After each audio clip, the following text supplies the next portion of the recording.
Mark, the 8th chapter, verse 22 through 26. And I am going to read it in the New King James Version. Are we there? Wherever you are, if you're with us online, begin to share the word this second Sunday in the month of March. Invite others to come in and even share with you the word on today. Share the word wherever you are. If you're online with us, invite others to come in and get a word with you on this Sunday morning. March the 8th chapter, verse 22 through 26 in the New King James Version. And it does read, Then he came to Bethsaida, and they brought a blind man to him and begged him to touch him. So he took the blind man by the hand and led him out of the town. And when he had spat on his eyes and put his hand on him, he asked him if he saw anything. He looked up and said, I see men like trees walking. Then he put his hand on his eyes again and made him look up. And he was restored and saw everyone clearly. Then he sent him away to his house, saying, Neither go into the town nor tell anyone in the town. This for a small topic today, rather briefly. Before you give up, look again. Before you give up, look again. Before you give up,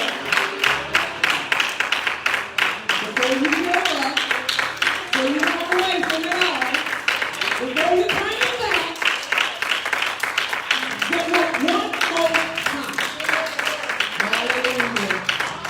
Let's go to the word. I don't plan to be before you long. If you're preparing for the word, we're going on today, on this second Sunday in the month of March.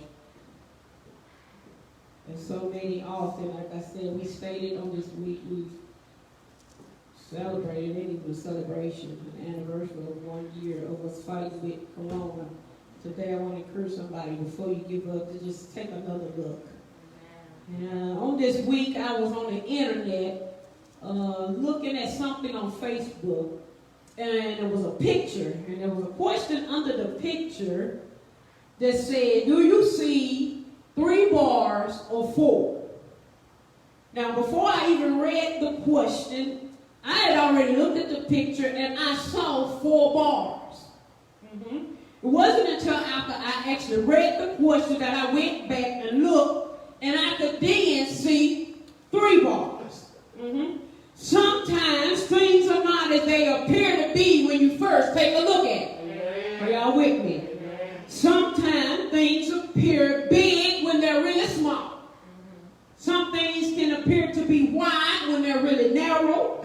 Some things appear to be tough when it's really easy. Some things appear to be messed up when it's really just fine.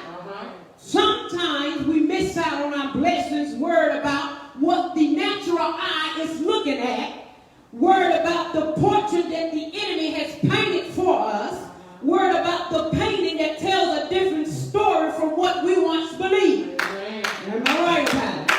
And sometimes we look at things, we forget that all things work together for the good of them that love the Lord, and we don't look beyond what we already see, and we miss out. Am I right about it?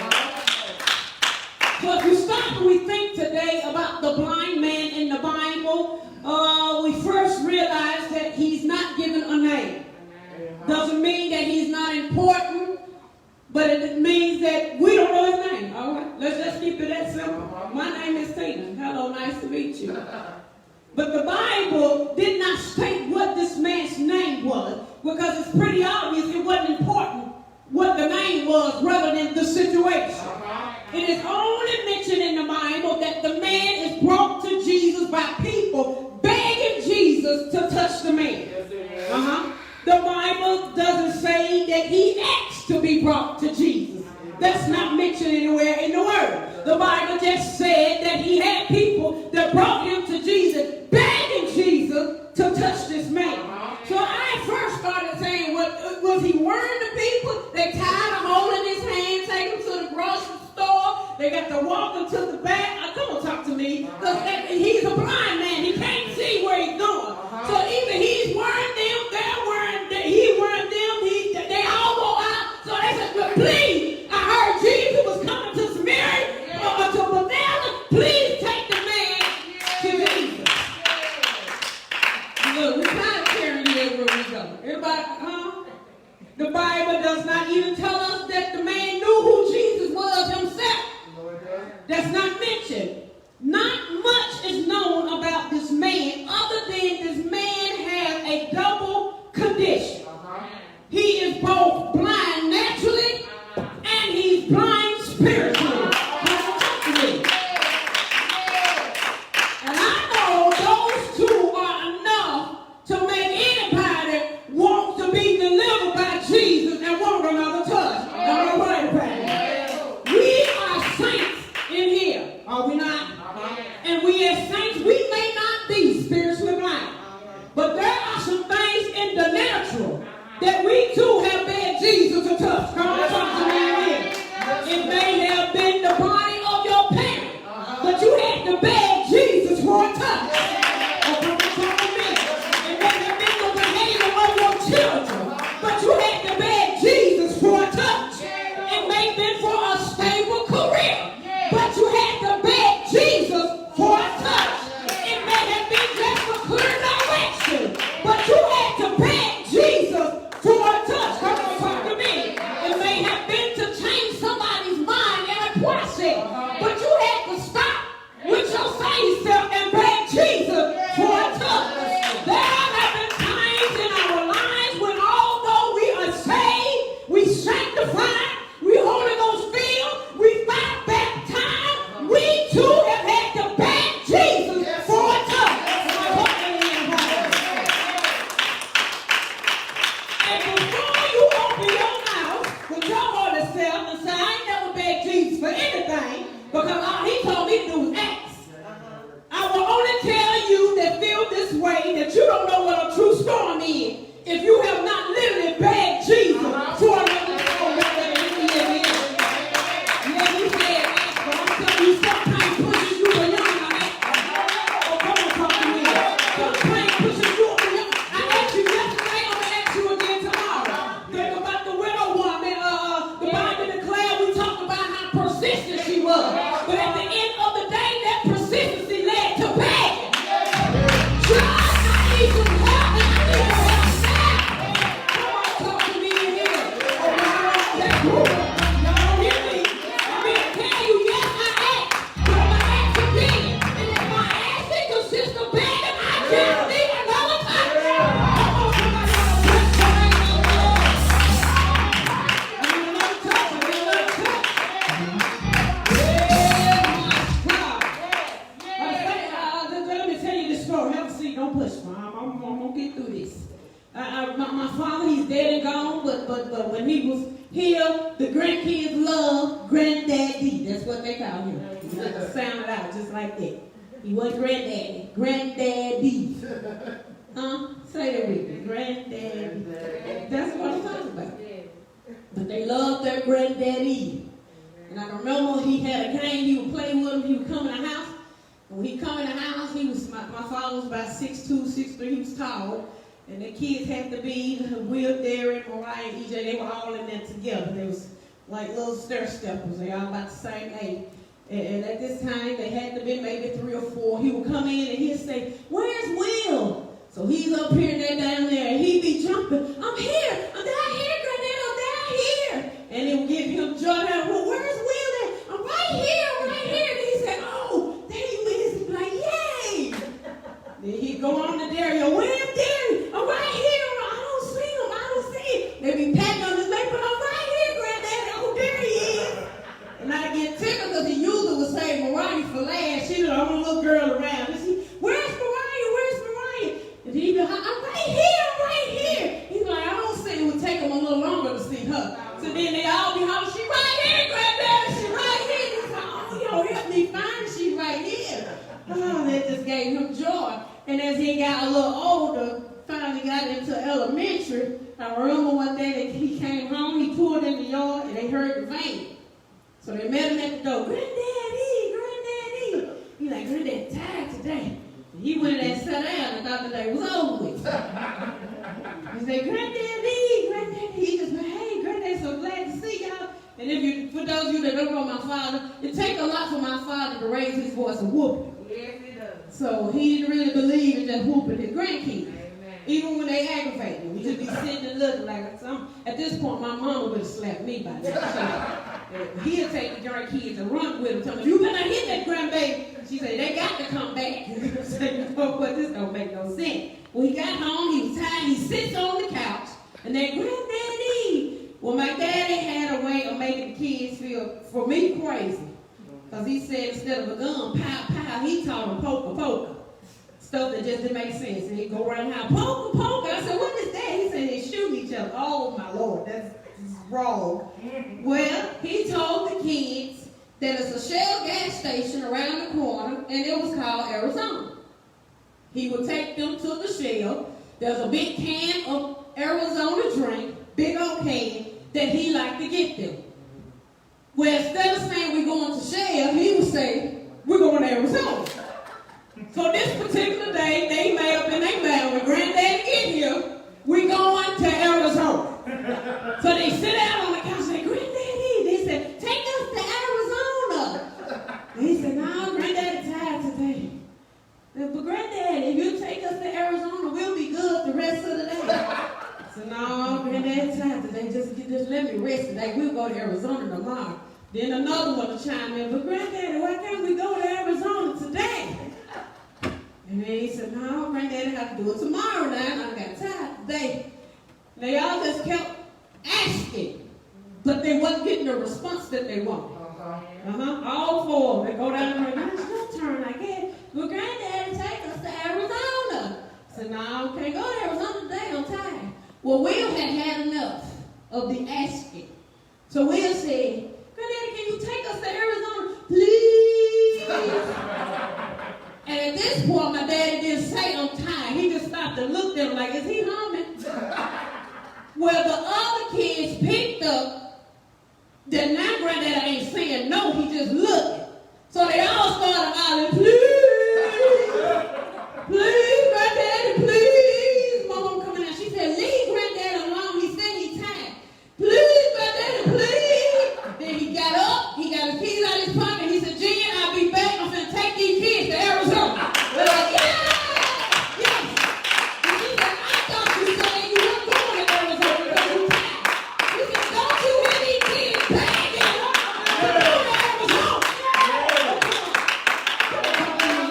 And if I don't get up and to Arizona, they don't want me after them about Arizona. After now and then, if you don't get an answer from Jesus the first time, it may be time for you to please. Can you do this, please? Whatever it is you need to get a problem. Before you get one, why don't you go back and take another look? Bless the name of the Lord. Come on, bless the name of the Lord. Don't give me. They get better results. Let me move forward. Today, Jesus takes a blind man by the hand out of the town. He spits on him, and he wipes his face, and the Bible says he spits and he touches him. And Jesus asks him, what do you see? The man looks up and says, I see men walking last trees. Now let's stop just for a moment right there. Because my mind said, how long has he been blind? Because to know what a man looked like, that means you've seen a man before. Come on, talk to me. To know what a tree looked like, you got to have seen the tree before. So he was real specific. He said, I see men and trees walking around. So from the man's conversation, I know he knows what sight is at some point because he's very specific about what he sees. And see, sometimes we can lose sight along the way, and we will too be tough. Pain can make you lose sight. Death can make you lose sight. Unhappiness can make you lose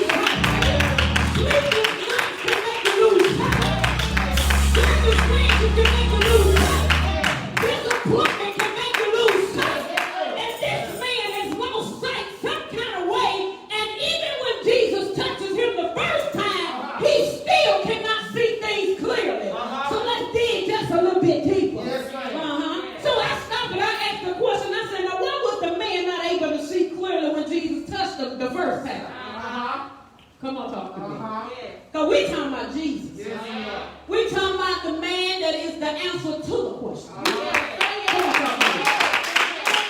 We talking about that Jesus. We talking about a man that walks on water. And when he say peace, be still, water got to sit down until he say move again. That's the Jesus we talking about. We talking about Jesus that can take food, a small amount of food, feed a bunch of people, and get the people to more places. Oh, that's the Jesus we talking about. That's the Jesus we talking about. We talking about the man that raises people from the dead by calling them by their name only one time. That's the Jesus we talking about. We talking about a man that has healed them both, so surely he didn't forget how to heal this go round. We talking about Jesus. We talking about the lily of the valley. We talking about the bright morning star. We talking about the first, and we talking about the last. You telling me he can't heal the first time? This is the man we call Jesus. Oh, come on, talk to me. And the one thing I know for sure is he don't make mistakes. This is the Jesus I'm talking about. I'm talking about the one that cannot fail. I'm the one that never gets it wrong. Oh, come on, talk to me in here. And I don't believe he got it wrong this time.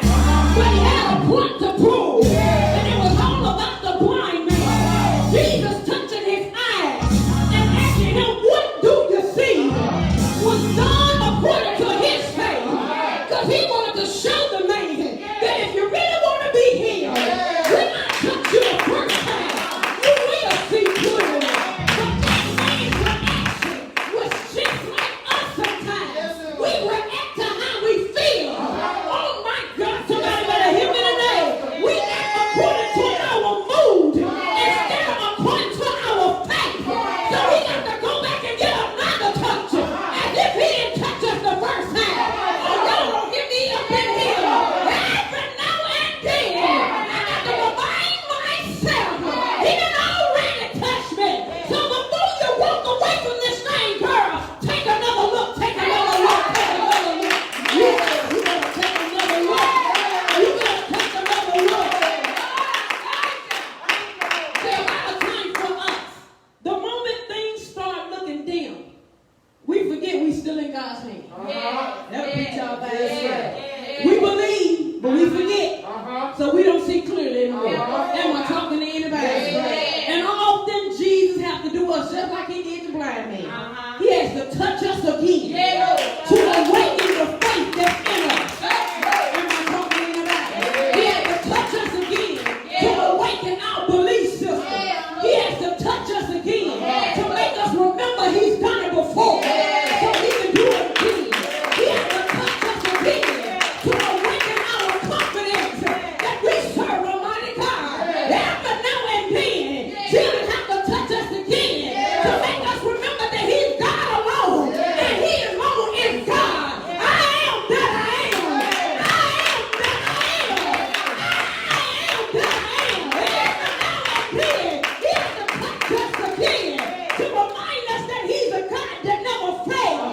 The Bible declares that Jesus touched the blind man once again, and he asked him, now tell me what you see. But this time the Bible declared that he was restored and the man could see clearly. Oh, y'all hear me in here? Somebody today needs to hear me when I say that Jesus has already touched you. Now look again. Some things appear that we are losing because the odds are stacked against us. Ain't not talking to anybody. But I want you to stop and look again.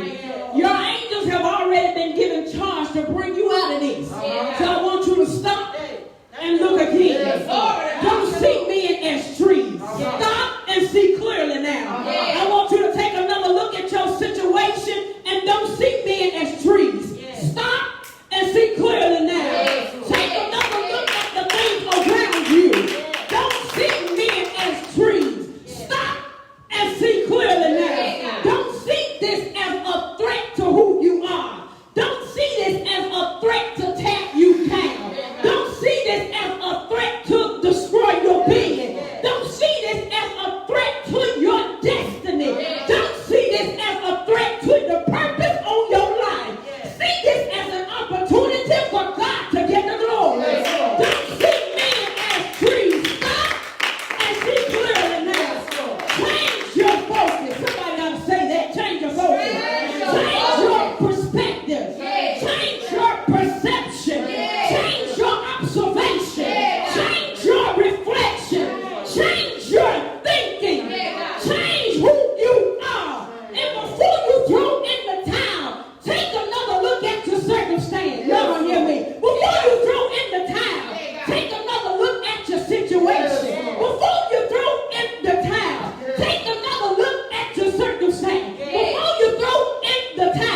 Well, let's go to the other hour. That's fair.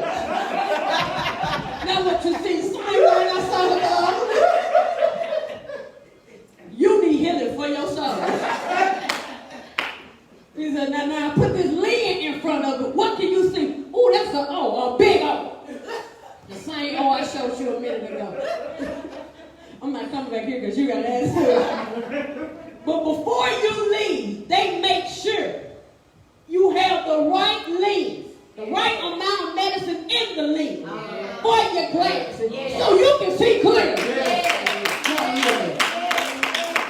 They do whatever they need to do to make sure that when you leave here, you can see clearly. Am I talking to anybody? I serve a God that will say, put your hand over your eye. What do you see? You don't see my promise yet? Close your eye and try it again. Now what do you see? When you get done with this situation, you're going to see the O that I got before you. When you get done with this situation, you're going to see the L I got for you. When you get done with this situation, you're going to see the people, the promises that I made. Whatever it takes, we're not going to leave here until you can see clearly. You want to bless the name of the Lord. You want to bless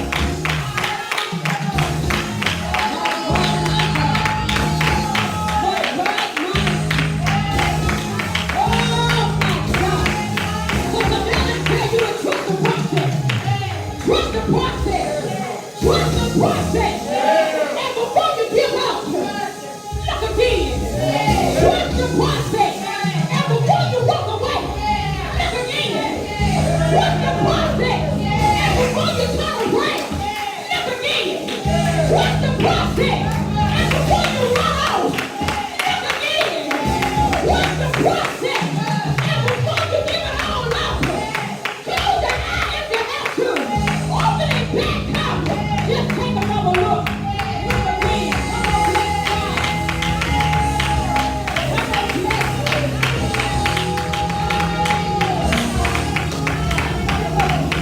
Take another look. Take another look. My God, come on, bless God. Glory to God. Take another look. Before you say God can't fix this, take another look. Before you say this ain't gonna change, take another look. Before you say he ain't ever gonna turn around, take another look. Before you say this is a done deal, take another look. Jesus touched you once already. Take another look. Come on, bless the name of the Lord. Come on, bless God. Take another look.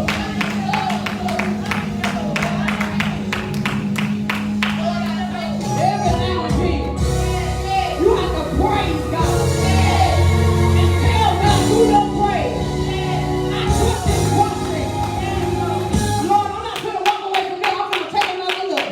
Let me go find my glasses if I have to. But I'm going to take another look. Take another look.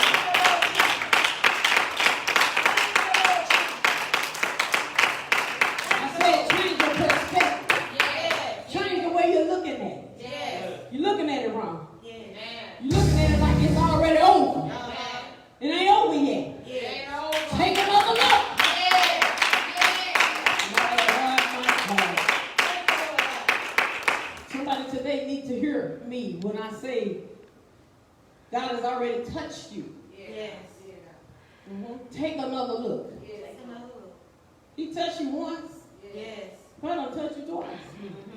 Sometimes I have to go beyond asking. You heard what I said. Sometimes we get to a level of begging. And we're Lord, please, just like the babies. Please, granddaddy. Sing it to him. Let him know he hear you. Come on. I'm going to tell you again. If you feel like I don't have to beg God for nothing, I just ask. Keep on living. There are some storms that will hit even your children. That you'll be begging God. Oh, come on, talk to me. For another touch. But this is rough. I know you said there was This is my marriage. But please, Lord, please. Come touch this. Come on, talk to me. Lord, I know you gave me this career. I know you gave me this position. Lord, please. Please, Lord. Come touch this again now. This done got out of control. Come on, talk to me in here. Touch it again. And before I walk away, before I throw away something I have invested so much into it. Hello, that's key. You done invested too much in it. Take another look. Come on, put your hands together and let's go. You invested too much. I'm not talking to anybody. You have invested too much. So walk away now. Take another look. Let us pray. On this Sunday, God, we thank you once again for every promise you've made to us, even the ones that seem a bit rocky. Give your people the strength to not walk away, but to take another look. Take another look before you walk away from your marriage. Take another look before you count those children out. Take another look before you walk away from your career. Take another look before you walk away from your faith. Take another look before you let love turn into hatred. Take another look before you seem like it's not going to happen. Take another look and know that he's God alone and he alone is God. Take another look before you walk away. God, give us strength to look at it once again and know that you are in control and we are not victims. We are victors.